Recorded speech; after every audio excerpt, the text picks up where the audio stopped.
नमस्कार आपण मानक पूर्व पक्ष को मु परशुराम दास स्वागत करुच्ची।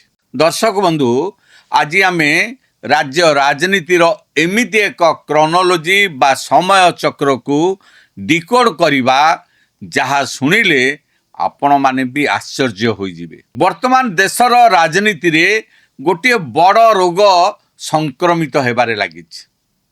आ जो रोगटी एबे पश्चिमबंग, महाराष्ट्र, दिल्ली, पंजाब और उत्तर प्रदेशर राजनैतिक पाणीपाग को उष्म कर आलोचना अनुसार से ही समान रोग एबे ओडिशा रे भी व्यापीबाकू जाउछि। आउ से रोगटी कौन जानती?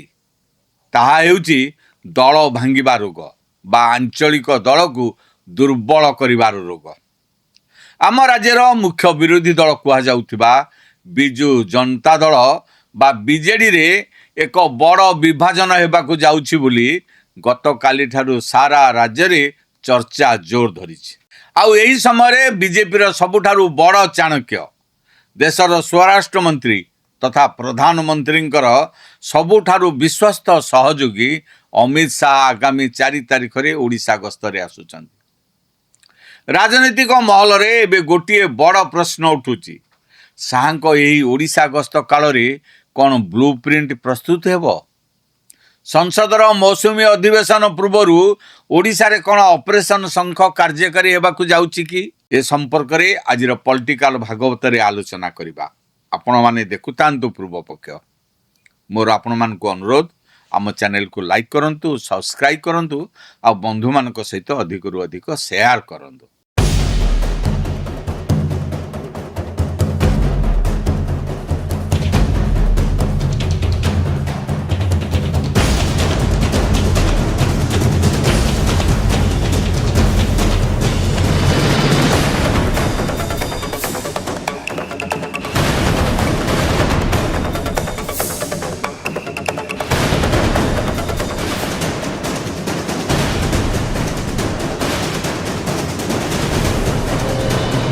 2024 साधारण निर्वाचन रे विपर्जय परठारू बीजेडी भितर जो आभ्यंतरीण कंदल चली ताहा एबे धीरे धीरे पदाकू आसीबारे लागिछि।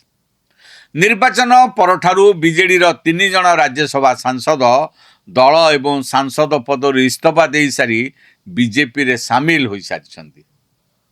कथा एतिक रे सरी नहीं।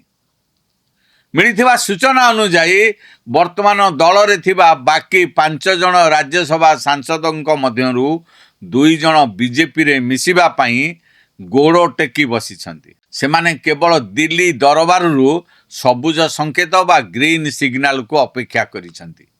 केबे ग्रीन सिग्नल मिलिबो से अनुसार सेमाने पदक्षेप नेबे। केवल सांसद नुहंती, विधायक स्तर रे मध्य स्थिति अत्यंत संगीन।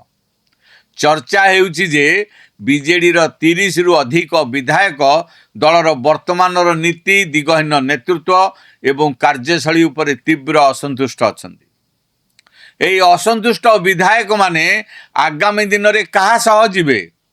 सेमाने कोन बीजेपी रे शामिल हेबे ना शिवसेना एनसीपी भली बीजेडी रु अलगाई एक समांतरल गोष्ठी गठन करिवे? याकु नेई एबे राज्य राजनीति संपूर्ण उष्म होई पड़िछि। आउ यही नियारे घिओ ढालिबा परी काम करिछन्ति बीजेपी रो बरगड़ सांसद प्रदीप पुरोहित। प्रदीप पुरोहित गणमाध्यम सामने दंभोक्ति बाड़ी कहिछन्ति जे आसंता मासे किंबा 2 मास मध्य रे बीजेडी रे एक बड़ धरणर विभाजन देखिबाकू मिलिबो। से उदाहरण देई कहिछन्ति जे पश्चिम बंग रे टीएमसी एबे दुर्बल हेउछि। महाराष्ट्र रे शिवसेना भांगी जेभली एक बड़ गोष्ठी एनडीए सह सामिल हेले, ठीक सेही भली प्रक्रिया एबे ओडिशा बीजेडी भितर आरंभ होई सारिछि। बीजेडी रो एक बड़ गोष्ठी बीजेपी रे सामिल हेबे, नचेत सेमाने एक अलगा पार्टी गठन करी एनडीए सरकार को बाहरु समर्थन देबे। किंतु अपर पक्ष रे राज्य बीजेपी सभापति मनमोहन सामलଙ୍କ बयान को जदि आमे देखिबा, से बेस मापी चुपी कथा कहिछन्ति। से कहिछन्ति जे प्रत्येक राज्यर स्थिति अलगा, सेठाकार राजनैतिक परिस्थिति भिन्न। पश्चिमबंग, महाराष्ट्र किंबा पंजाबर स्थिति को देखी दलर केंद्रीय संसदीय कमिटी निष्पत्ति नहीं थाए। ओडिशा पई एपर्यंत कौनसी नीतिगत निष्पत्ति होई नाही किंबा बीजेडी रो कौनसी विधायकंक सह सीधा सड़क जोगाजोग मध्य होई नाही किंबा विधायक माने तांको जोगाजोगरे मध्य नाहंती। अवश्य मनमोहन सामल यह भी स्पष्ट करिसेंती जे बीजेडी एबे तृणमूल स्तर रे भांगुछि। बूथ एवं वार्ड स्तर रे शताधिक नेता और कर्मी बीजेपी रे मिसुछंती। जो माने बीजेपी रो चिंताधारा को ग्रहण करी आसीबाकू चाहिबे सेमानंकु पई दलर द्वार सदा सर्वदा उन्मुक्त रहिछि। गोटे पटे बीजेपी रो आक्रमण परे बीजेडी शिविर मध्य चुप नाही। बीजेडी रो वरिष्ठ विधायक अरुण साहू पालटा आरोप करी बीजेपी को कड़ा कटाक्ष करिसेंती। से कहिसेंती आमे अपेक्षा करिछु सेमाने आम दलरु काहाकू नेउछंती। सेमाने तो आमर 3 जन राज्यसभा सांसद को जबरदस्ती नहीं सारिछंती। मात्र वर्तमान परिस्थिति रे बीजेडी रु कौनसी विधायक किंबा नेता बीजेपी को जिबे बोली मु आदौ भाबी पारु नाही। अरुण साहू को कहवा कथा हेउची बीजेपी सरकार गठन करिवा परे निज दल भितर ही तीव्र असंतोष देखा देछि। सेही आभ्यंतरीण असंतोष एबे एते बढ़ी गलानी जे ताकू चापी रखिबा पई एवं गणमाध्यम नजर हटाइबा पई बीजेपी एभली मिछ थोप पकाउछि एवं मिछ गुजब सृष्टि करुछि।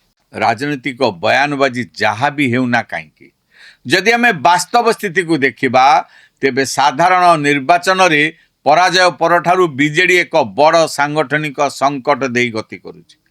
दल रे उत्कट गोष्ठी कंदल भविष्यतर नेतृत्व को नहीं चलीथिबा छक्का पंजा जोगु दल एबे संपूर्ण दिगहीन अवस्था रे अछि।